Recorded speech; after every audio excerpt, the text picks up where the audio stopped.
Hey y'all, welcome back to Toya DTV. Welcome back. Welcome back. Welcome back, y'all.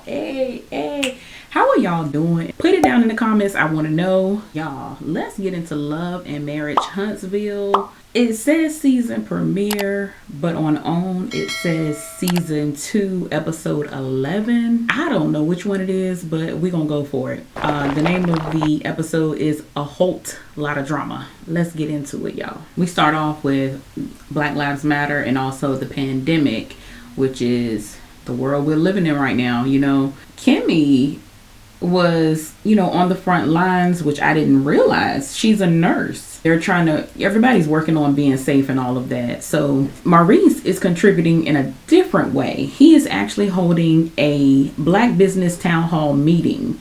And I thought this was brilliant. During the meeting, one of them said, we have to start teaching our youth about business. Somebody else said that you have to build up the community, your community that you live in, because once you build up your community, then you have leverage and it evens the playing fields. Another couple also said that sometimes we are at a disadvantage, so you don't feel bad, and sometimes you have to partner up with other businesses in order to get the funding and the sources that you need. Be very specific in how you structure your deals, and that goes down to contracts and things of that nature. Hiring people is leverage. The more people you hire, the more powerful you are in the economy. I think they were all great points. I take it all in. Give me all the education, all the wisdom for Black business owners succeeding. Okay? So we get on to the first scene with Melody. Melody went to Atlanta, y'all. Melody went to see her brother Marcus to just take some time to clear her mind and just gather her thoughts. Melody is filing for divorce, y'all. I feel so bad for her because she tried not to do it years ago. She's heartbroken because she feels like all of this that's going on, she feels like the kids are caught in the middle. She tried to hold on to it so tightly because of the kids, and she feels like at this point, why am I trying to do this for the kids when he's not taking it serious? She said that he was disappearing during the pandemic and still leaving the house and all of this and all of that. And I'm like, girl, all the flags are there. All of them. So I'm all for it, Melody. Do what you got to do for you. I think a lot of people mess up when they have children and decide to stay in a marriage because they have children. Children are not stupid. They know what's going on. So you staying in a marriage and keep bickering back and forth, arguing this and that, they still know what's going on. Next, we see Martell. Martell is at home with the kids. Now, Melody is in Atlanta, kid free, getting her mind together. Okay, she's filing for divorce. Ain't no questions about it. Martell has all 4 kids, and he's saying that it's hard having all 4 kids with no help, and if somebody call him for a business deal or something like that, he can't just up and go. He's talking to his mom about it, and his mom is like, well, you wanted 4 kids, you got 4 kids, now deal with it. She gave you 4 kids. Like, I love his mom. She tells it like it is, regardless of his feelings, what he thinks, all of that. Because Martell is wrong. Come on. He wants to hire a nanny, and his mom just put it out there like, okay, you want to hire a nanny, but you asked for the 4 kids. Also, you started it, and Martell is on this stuff where he's saying Mel is not innocent. She was doing her thing, and his mom is like, well, you started it. I remember you coming to me when you started it. So don't act like it's just all Mel, because it's not. He said that Mel caused him to step out. Y'all, no one can cause you to do anything. In a marriage, you have committed to this one and only person. So if something's not happening that you want to happen, y'all need to talk about it, discuss it, go to counseling, do whatever you got to do to fix that particular situation. Now, if it's a situation where it can't be fixed or whatever, then maybe y'all need to split and go your separate ways. But if it's something that you're not even bringing to the forefront, you're not talking about it, you can't say somebody made you do anything.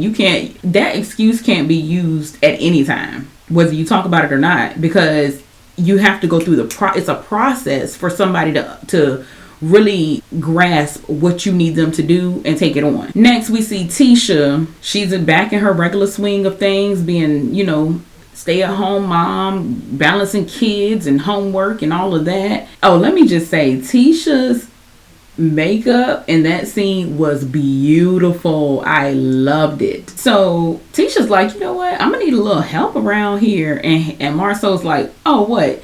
I know that you can be a boss. You can go to school. You can be a mom. You can do all of that. And I'm like, Marsau, he just knows how to push buttons. He's a very sarcastic person. Marsau is like, well, you know what? You used to be my helper, but now you balancing the kids, your career, going to school, all of this and that. Feel like I need a helper. He said that the helper has that into health and fitness. Bruh, that won't cool. Like, what you trying to do? You trying to have some little young thing? I don't understand how people joke like this in their marriage, okay? He's joking, but Tisha's not. Tisha says she wants a manny, and he says he's not hiring a man to watch the kids. What you mean? He don't have to watch the kids. And he's like, if you're going to mess up, make sure you go up. Marsau is a little daddy-ish. Like, he's a little stern. He's a little dismissive of her feelings and her thoughts. Like, it's a little weird to watch. I ain't even gonna lie. It's almost like Letitia, this grown-tail woman, is a kid. And then, of course, he had to say, it's hard to find better than me. So he cocky, okay, he cocky. Next, we see Destiny. She's meeting with her designer about decorating her new home. Her and her husband have now bought a home together, so they want to fill it in and get it nice to where they both like the decor. Martell comes to talk to Destiny, and it's said that Martell knew Destiny before Melody, and that's how they met. It's been a very long time. They knew each other way back. So he brings up the divorce, and he's like, well, your man is about to be divorced, and he can't take Melody's mouth. He can't take her verbal abuse. And Destiny's like, oh, so you can't handle her mouth after you go out and do something. Martell gets in the confessionals, and he says that he thinks that Melody has a bad heart, like she's not a good person. That actually hurt me, because I don't care what you go through. I don't care where you are right now. You know that girl genuinely loved him. He knows that. So I almost feel like at this point, he playing it up for the cameras. He's trying to like throw dirt on her name. Like, that is a low blow, and it's a punk move. He explains to Destiny that the divorce may get ugly, because he's asking for some things he doesn't think she's going to agree with. And he says that if the divorce gets ugly, Destiny better choose his side, because he's known her longer than Melody, and he doesn't want her siding with Melody.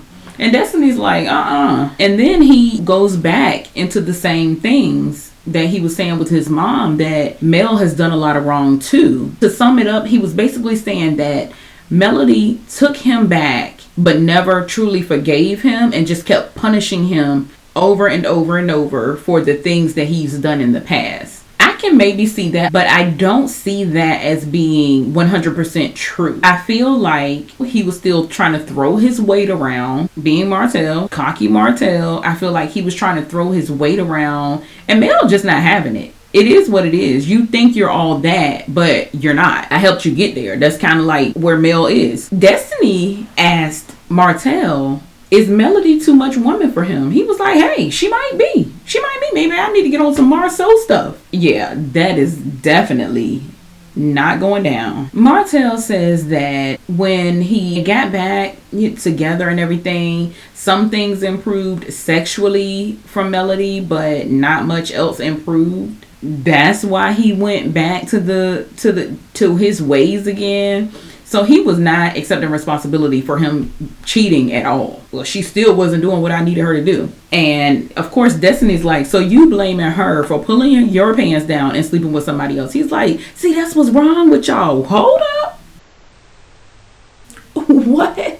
Martell got a little amped up on this part. Next, we see Letitia and Marsau. They are at their cigar lounge, black. I like the decor. I like it.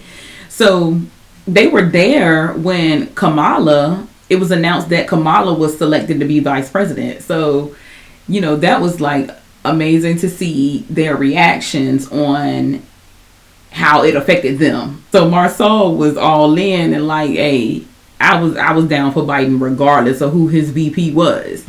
And for Letitia, it was more of an empowerment for her and her daughters to say, hey, look, it is a black woman up there now. You can be anything you desire to be. And you are my daughters, and I'm telling you that. And I love that.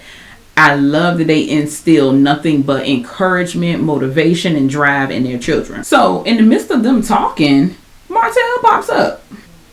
It's kind of weird because it seems like a little pattern. Martell's going around trying to figure out who's on his side, and he can't find nobody.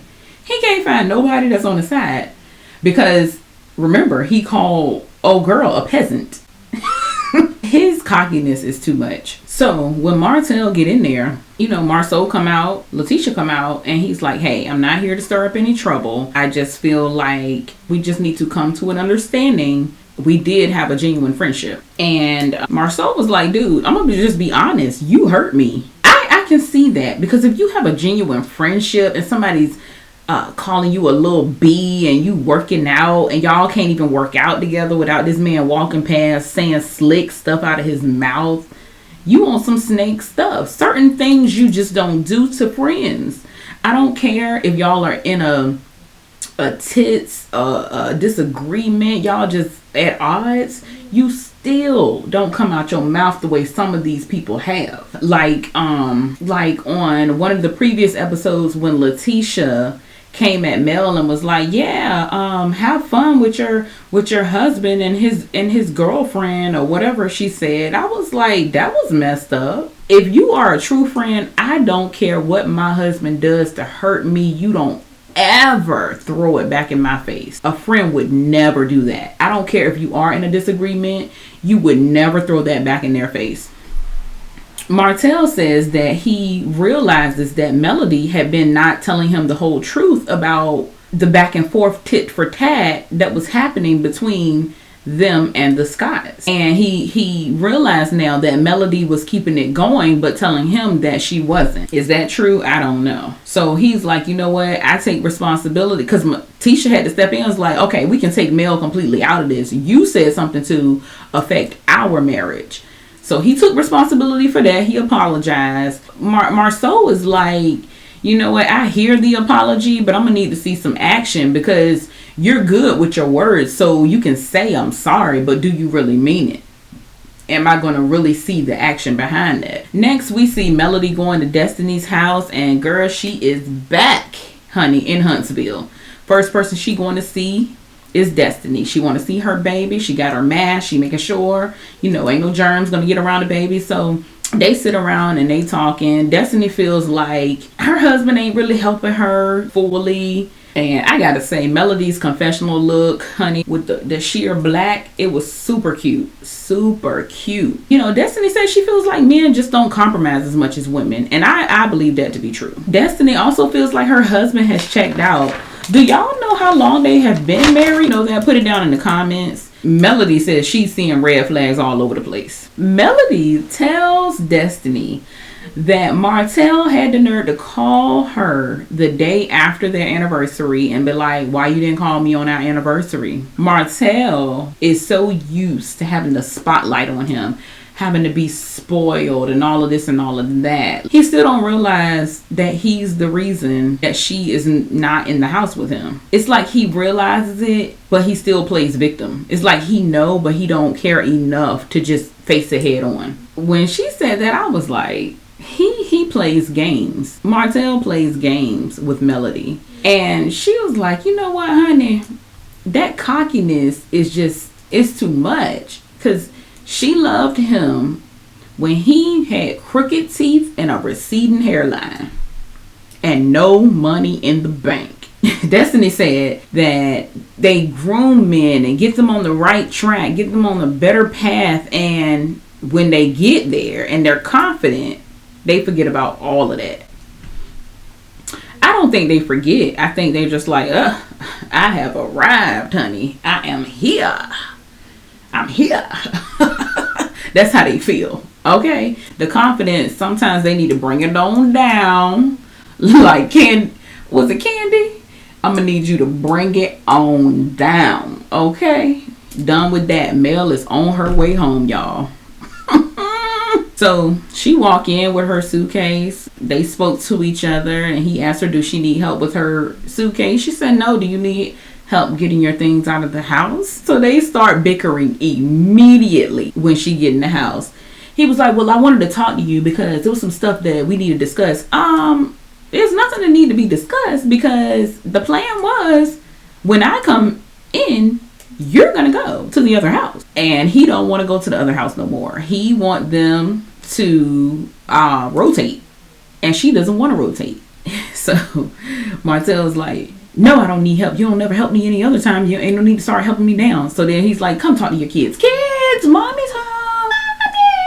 Mommy. The kids was down there for a little bit, went back upstairs, and the bickering just continued. Mel says that Martell is dragging his feet on the divorce. Martell was saying because there's some things he doesn't agree with. He does not want to do homeschool for the kids. And Mel was saying, why? Because that just takes up too much of your time. And then he reveals that he wants full custody of the kids. The audacity. He a good dad, but the audacity to part your lips. Mel said, I knock you in your... I believe she will hit him for real when it comes down to that. Because I like Mel. I like Mel, but you can't tell me that girl ain't on pins and needles when she's around him. He has put her through too much. Okay? Too much. He was just, the divorce is best for everybody. The divorce is best. It's the best thing we should do. And Mel is like, you phony. At this point, to be honest, you know how they say it's a thin line between love and hate. I see it coming. Because this person, you know, okay, first of all, he actually was texting her saying he want his family. He don't want a divorce. Let's just be together and move.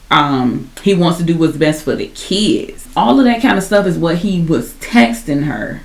And then when he get in front of the camera or when she get there to the house, he's like, yeah, the divorce is best for all of us. The divorce is best. So it's like he playing both sides of the fence and trying to save face on camera. And it's like, and she sees straight through it. She's like, you phony, man. You phony. So I can feel the hate starting to come in. To be honest, I'm glad she is filing for divorce, because when you're dealing with somebody that's constantly taking you for granted, constantly cheating on you, excuse after excuse after excuse after excuse on why you doing what you doing, and then he lastly through, I want what's best for the kids.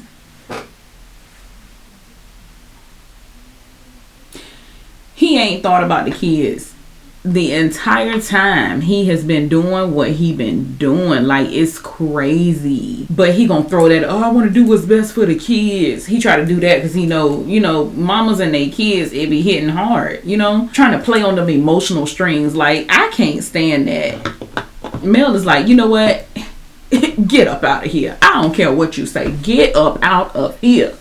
Y'all, this episode of Love and Marriage Huntsville was no joke, honey. Melody is about to tear his behind a new one, okay? And I don't blame her. I'm here for it. So y'all, anyway, that was Love and Marriage Huntsville season premiere, episode 11, episode 211. I don't know if it's a new season or still season 2. To be honest, I really don't. But anyway, y'all, that's it. Tune in. Y'all, please let me know what y'all think about Tisha and Marsau. And tell me what y'all think about the Black Business Town Hall meeting. What did y'all think of that? Did y'all learn anything from that? Did y'all grasp anything from that you're utilizing? Let me know what y'all think about Martell and Melody. All right, y'all. Until next time. Gotta do slow-mo for y'all.